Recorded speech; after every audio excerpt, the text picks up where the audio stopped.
Matt's eating here with Fly Fish Food. Guess what? Today we're going to do something a little different. We're going to chase one of my favorite species, the much maligned carp. So we're going to hit the lake. We're going to be on the boat today. Maybe even film a few skill builders. Let's go try and catch a fish. Dude, that's a big brown, bro!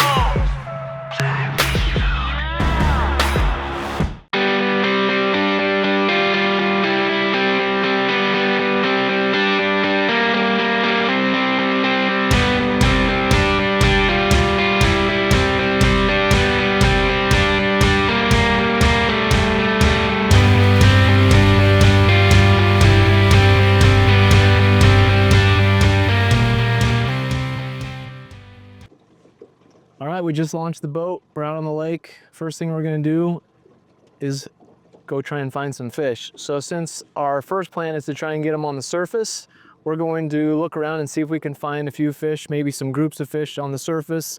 We'll check some of these other banks, maybe check some of the points out here, and just kind of motor around slowly and look for pods of fish.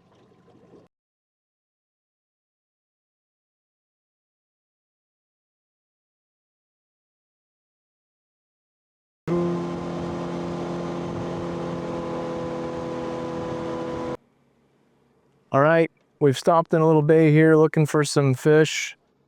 Seen a few fish kind of splashing here and there, but haven't seen very many of the cloopers, any of the fish that are really targeting the surface just yet. So we're gonna keep wandering around, but I gotta get this rod rigged. So while I'm doing that, let's talk through what I've got here. My favorite go-to setup for carp is a 6-weight. This happens to be the Sage R8 core and a 10'6", 9'6", 9.5", 10 all work fine for this.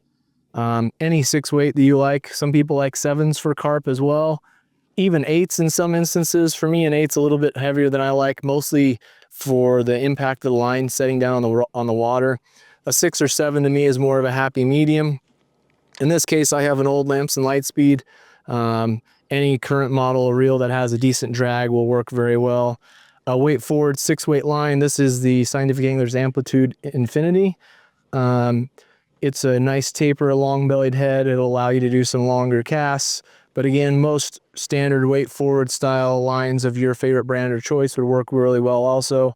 A nice long leader will separate the impact of the line from our fly and from the fish. So in this case, I've got a 10-foot leader on here. I'm going to taper it down to 2x. If they get real fussy, I might get as light as 3, but for carp, I very rarely get that light. 1x, 2x, somewhere in that neighborhood seems to be the happy medium. Otherwise, I'm going to tie on a dry fly, probably a Bionic hopper, a Bionic ant, a chubby Chernobyl, something that's pretty visible, that's going to float really well, and that these fish will hopefully want to take down. You ever figured out why the carp jump like that? No, nobody really knows.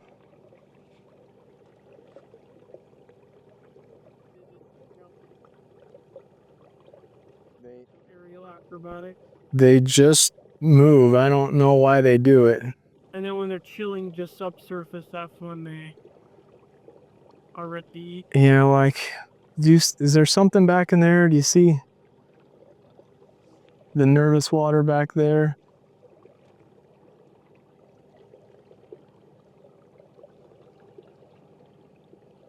Boy, they're not very numerous. I mean, last time I was here, it was like pod there, pod there, pod there, pod there. They're right there, out to the left of that duck. Out here? Yeah. He splashed once, yeah.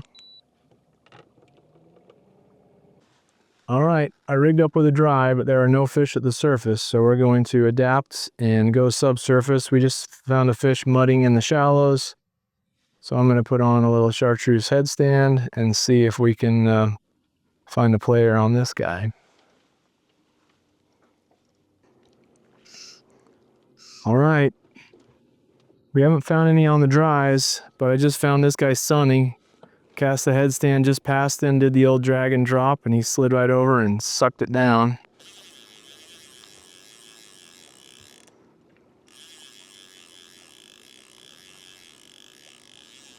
See if I can trim the boat the other way.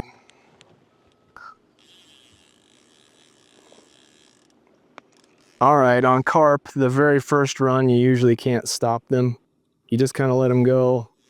After that, it becomes a bit of a tug of war. Pull, reel down, just classic kind of larger fish fighting technique. Lift up, reel back down. When they want to go, you gotta let them go. When they're ready to give, you can take. Lift, reel down, or you can strip down if you prefer. And then you get them close and you think you might have them beat, but they're pretty bulldogish. They don't come in very easy, so he'll probably want to come in, go out a couple times. Sometimes they even make 2 or 3 long runs. The water temps are cool enough now, I don't expect them to be burning off into the backing, but if it were warmer, you can expect that they'll just, a big fish at least, will just take you straight into your backing. So here we are on our second run now. It's not going very far though. Moving pretty slow. This is a slightly above average carp for this lake. They get very small in here. And there's some decent fish.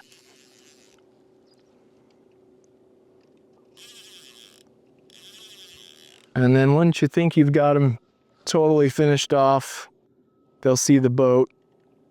Once they see the boat, they'll usually give you one more quick pull. Otherwise, we're just in the tug of war. This one looks like a common. In this lake we have commons and mirror carp.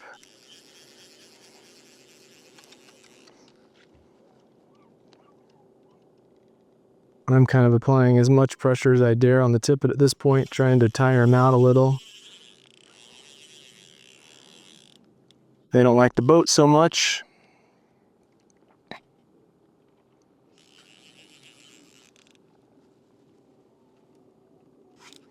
Oh, easy fish.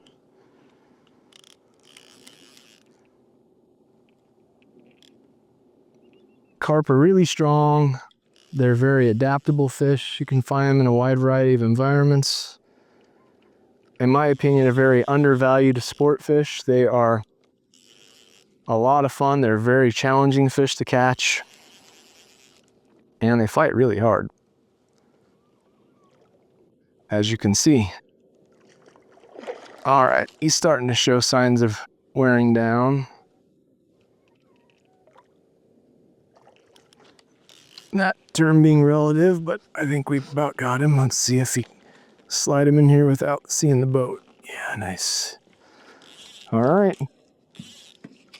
First one of the day, chartreuse headstand for the win. That's a pretty good carp, especially for this lake. That's above average for sure. Lots of fun. All right, first one of the day down. Pretty good fish. Ate that chartreuse headstand. That fish was just sunning, just chilling out there. We crept up on him with the trolling motor. Once I spotted him, he was facing the boat. I actually cast past him and did what's called the drag and drop. So the impact of the fly didn't splat right in front of his face. I had that long leader. I was able to cast behind him, then drag the fly right in front of his face. And as soon as he saw it fall, he swam right over and nabbed it. Very effective technique. A common one you want to master for carp for sure. Okay, we found a mudding fish in here in the shallows. He's tight to the bank. Last we saw him anyway. I think I can still see him in there. Real tight. I can't tell if that's him or a rock, but he was up here really shallow. And I can see the nervous water he's making. I can't see the fish at the moment. Now I think I got him. So I've got a little headstand on here. I've got a tiny little pulsa indicator about, I don't know, 5 feet, 4.5, 5 feet from my fly. I like to use those when I'm carp fishing. You can also do without them and just strip set at times, but I like to have those on there just so that when it's murky like this especially and I can't see the fly, I can let the fly fall in the fish's face. And even if I can't see the fish react, I can watch that little pulse indicator just move an inch or so to the side. I can barely see that fish up there, but we're not quite in the, got too much glare to where I can't see him very well. I'm gonna try and reposition the boat here to get a little better angle at him. I didn't compensate very well for the wind. He's still there though. He was pretty user friendly for me because that should have spooked him. I'm a little bit behind him, but I'm going to let that sit for a second, just see if he'll swim over and eat it, because it's kind of to the side of him. Nope, he didn't move a muscle.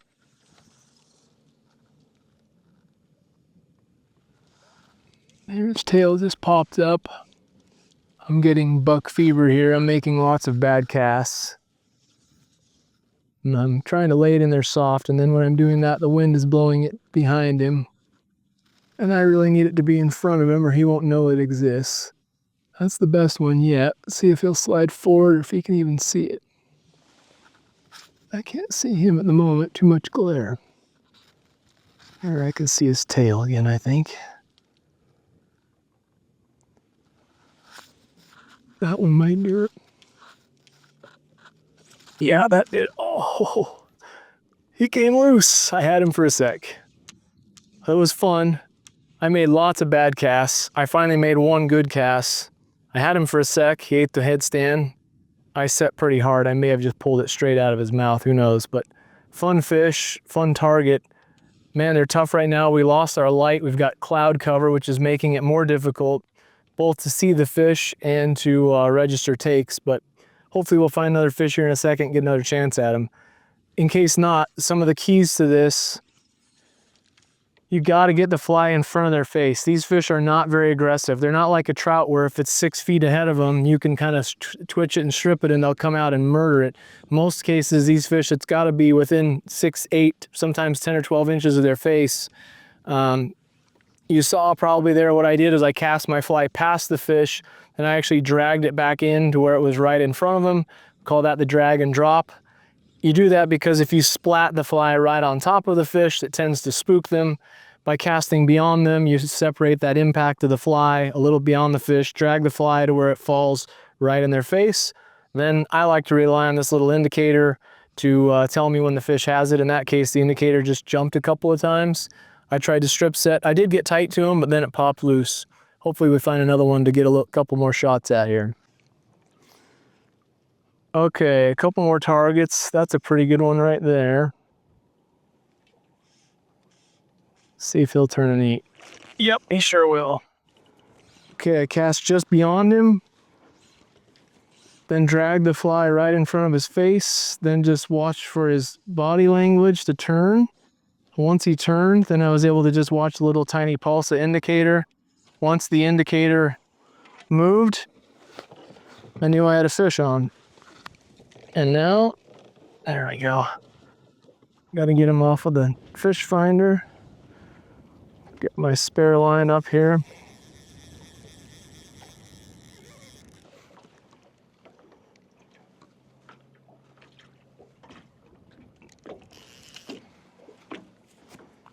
All right.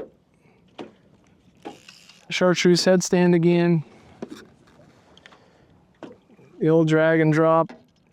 Remember, this is a sight fishing game. You can't just blind cast to these guys very often. They're just not aggressive enough for that. It's got to be inches from their face.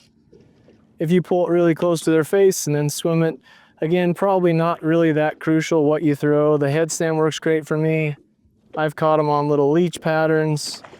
I've caught them on damsel nymphs. You can catch them on woolly buggers, crayfish imitations, scuds, you name it. They're pretty adaptable fish. They're usually just looking for anything that presents itself as food in the shallows. They can get a little bit fussy at times, but most of the time they're pretty agreeable, especially when they're little like that. But again, keep in mind that's a really small carp, but it's still probably a 20-inch fish. Be the fish of the day on the trout stream, but out here, one of the smallest ones of the day. You really got to give carp fishing a try. If you don't already do it, I strongly suggest it. It's best when water temps are warm. We're sneaking a few extra days in here now that we're having a kind of a late summer. Our summer temps keep staying warm. It's keeping our lake temps warm. Today on the lake, we're at 66, 67 degree water. This same lake a week and a half ago was 63, 64.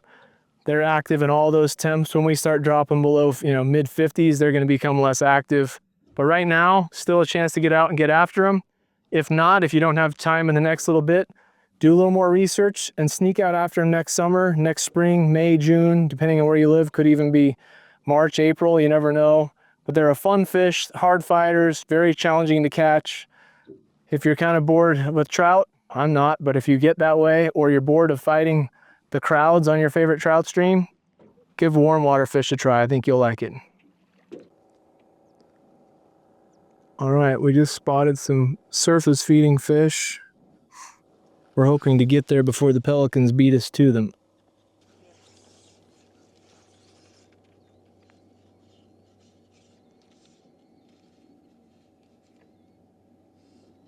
Oh, rejected.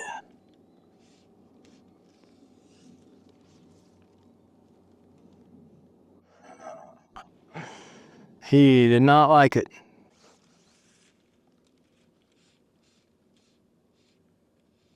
Oh, somebody come swim over there and eat that. Preferably not one of those tiny ones, but I think that's what we're gonna get. No, rejected.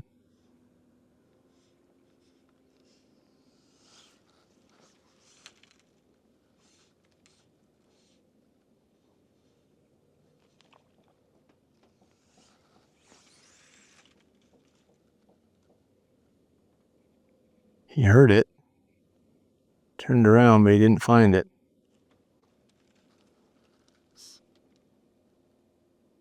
Come on. Oh, don't do that. Just eat it.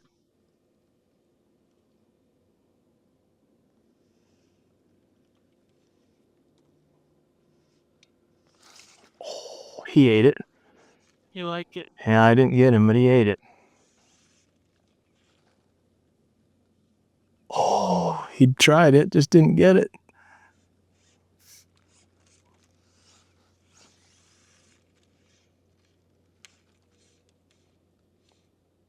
All right, just had a couple of opportunities. This is why carp fishing is so hard, especially on the surface. They just kind of go willy-nilly any direction they want.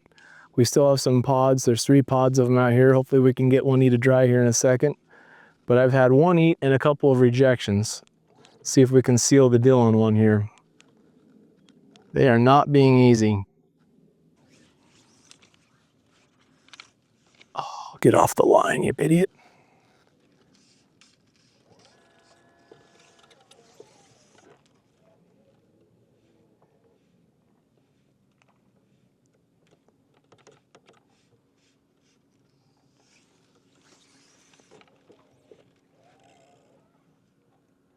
Here he comes. That one got it.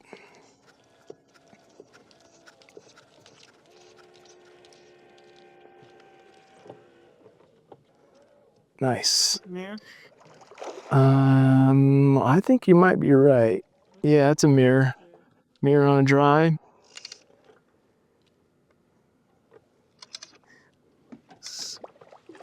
A little bit smaller than the last, but a good fish nonetheless. Oops, I didn't mean to do that.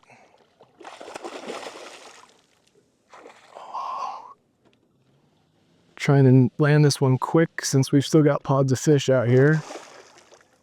I'm putting a lot of pressure on him because he's a little smaller, but he doesn't want to come into the net. Come on, buddy. So,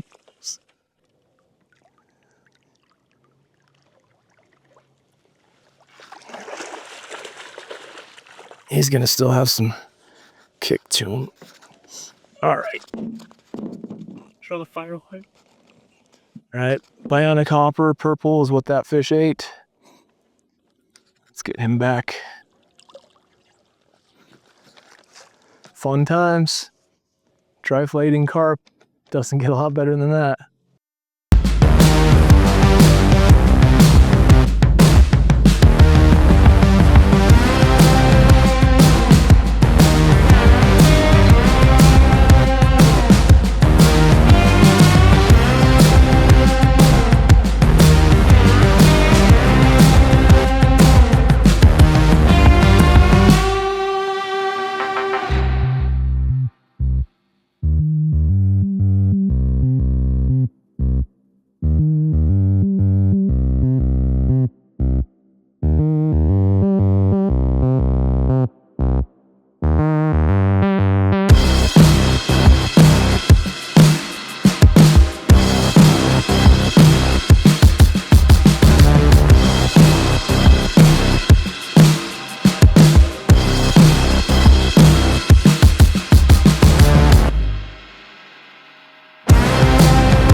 There's a nice group.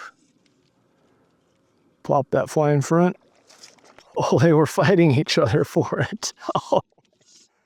Oh, that's a good time. Look at these guys over here too. Another cool mirror. Fun fish. I placed that fly well. They were like waking after it. They were like, oh, I'm getting it before you're getting it. That's how cool that one. Yeah, maybe we can hold this one up. Yeah. If you want, whatever you want to do, I don't Yeah, I care. think that was cool. Oh, all right. This one is a mirror carp. We've been catching commons. And this one is a little different. And see, he's missing some of his scales. That's not because anything's wrong with him. That's just part of this species.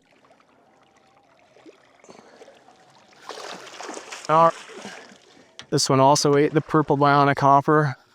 I don't think, honestly, that it really matters. If you fish the chubby Chernobyl, Bionic hopper, whatever you want, barbless hook slides right out. But that one is a mirror carp. All right. That one is a mirror carp. He's got some funky stuff going on in his tail. Pretty cool, unique scale pattern there. Missing some, that's normal. He's ready to go back. Whew. They're hardy fish. You don't have to worry about bathing them back into the water. Good times, carp on the dry. He's like, I like Bionic hoppers. Is that a purple one? Yes, please. Great flavor.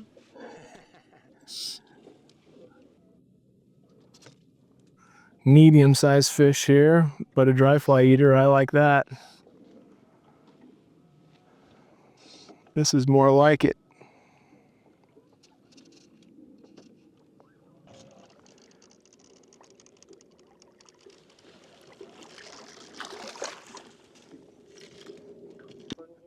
All right, that one is a common carp, fully scaled, about the same size as that last mirror, maybe a little bit smaller. Also ate the purple Bionic. Fun fight, strong fish, not very delicate, very hardy. Okay, we just motored into position to get a little closer to these bigger pods. I just made one cast there that's a little bit short. Need to go a little bit beyond them. It's too far that time. There's another pod out there too. That should be right in their way. Come on up and eat that. Yeah, just like that. That was a big head. That was a big fishy. All right, let's go back to this pod over here. They are surface oriented. Tried it, didn't get it. Tried it, didn't get it. Tried it, didn't get it. Let's see. They're not very good at that. They are bottom feeders after all. Just like kissing it. That wasn't even rejection. That was just like, that's just torment because they just don't get it. They do that quite a bit. You can't let that bother you because they just don't. They're not very good at getting it in. Just want to give your hopper a little kiss. Just kissing it, tasting the butt of it a little bit. Okay, here they go. Coming back up again. There's a real big one. I see him. Let's see if one of these guys will come up and eat that though. Yeah, oh, come on. I thought he was looking, but maybe he wasn't. That one is though. Little guy. I missed him, yeah. He tried to eat it for sure. Okay, those are all going away. I'm gonna try this one right here.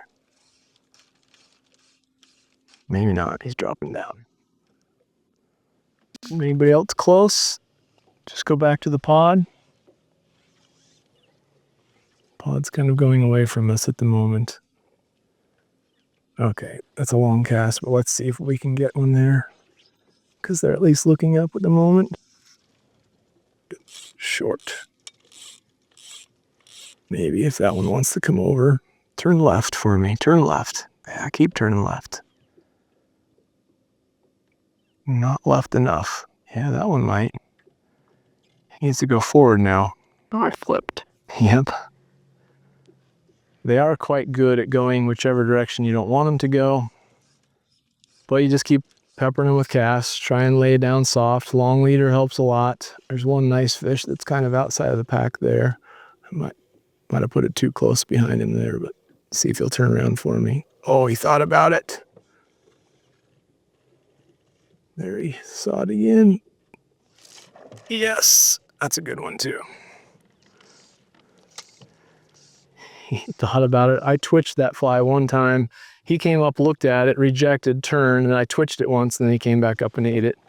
This one feels like he wants to go a fair bit here. This is the type of run you can't stop when they're nice fish and they want to go with 2X. Just get them on the reel and wait for a minute. My drag's pretty tight. You can see I've got a decent bend in the rod. There's the backing. Here goes my backing knot. Now he finally stopped. Nope, didn't stop. He should be about done though. He wasn't that big. See if I can hold him for a sec. Oh, did he come off? He came off, dang it. I tried to hold him too tight. Probably tore out of his mouth. Didn't feel like it broke, just felt like it came out. And back to fly line at least. See if what happened. My hook bent out. Or did he come straight at me? What was going on here? He might have just come straight at me. I keep feeling tension here. Yeah, he's still on there. No, he's not. He got me wrapped up in something. I'm not on a fish now. I'm on the bottom. Okay, we're going to have to go figure out what this is.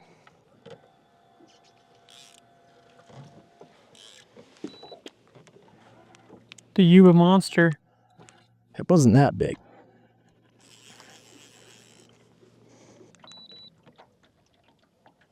I don't know though. There's something tipping on it.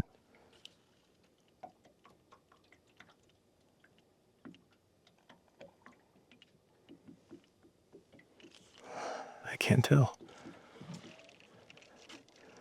Feels like it might not come home with me is what it feels like. There it went. Well, he didn't break off, clearly. Hook's not, it's been out a little, but not much. I don't know, just came loose. Sometimes they do that. That was a fun one anyway, for a minute. Oh, look at all these guys right here. I really need to bend my hook back, but since they're right here, let's just try them. That's a big one? Yeah. Yes. He's not as big as I thought, but he's a decent fish. Those pods of fish are much more likely to eat than an individual. I think there's just competition amongst friends there or something, because you can catch the individual fish for sure, but if you get a group of them, they're far more likely to have a little speed race to get there. Oh, that's spot log.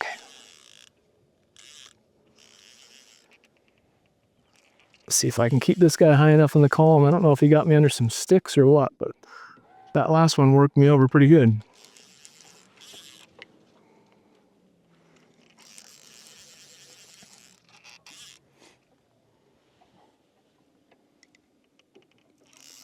Mirror maybe? I can't tell.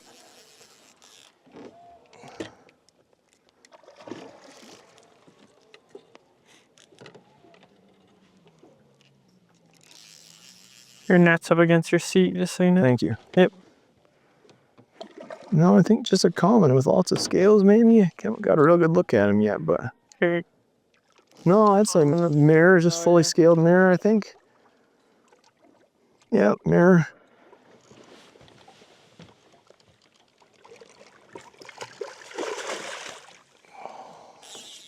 Heavy fish. Definitely a mirror. Definitely on the old Bionic hopper. Well, hook. All right, friend. Thanks for participating. Oh, that's the wrong way though. You got to go out of the net. There you go. That was a good time. Just had one on. Big fish. Ran clear out in the backing. I don't know what it got hooked me on, but it hooked me on something on the bottom. Came loose. Retrieved the fly. Turned. Big group of them there. Couple casts later, another fish. They're being pretty agreeable today. Lots of fun. All right, just landed a little guy. No other fish real close. I can see like 2 or 3 fish real maybe 100 feet away, and there's a pretty big pod, maybe more like 200 feet away. So I'm going to take us off spot lock and head that direction.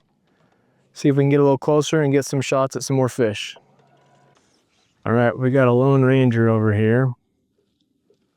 And I just stepped on my line and made my cast go to the right and short. He's come up a couple times. He is definitely surface oriented. See if he'll orient himself to that one. He will.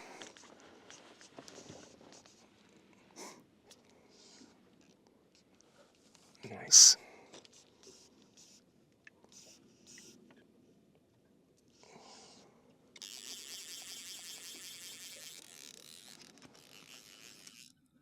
I'm not sure he knows what's going on yet. He hasn't done anything. He looked like he was a pretty good sized fish. He did. Oh, he just blew me up on something. Like, I don't know if he got in the sticks or something, but he just absolutely torqued me. Snap it. Oh yeah, gone.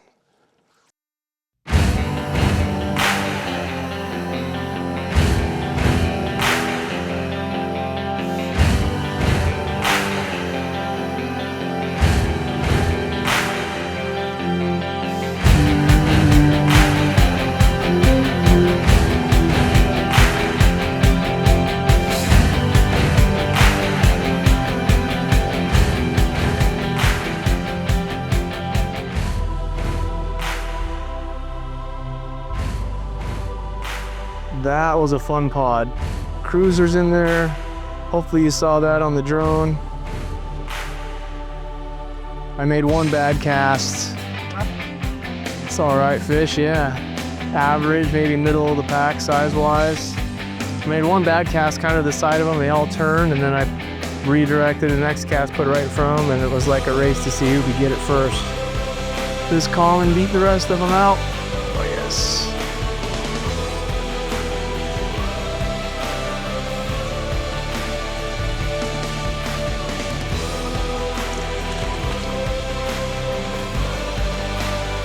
All right, you ready? Ready? Try it.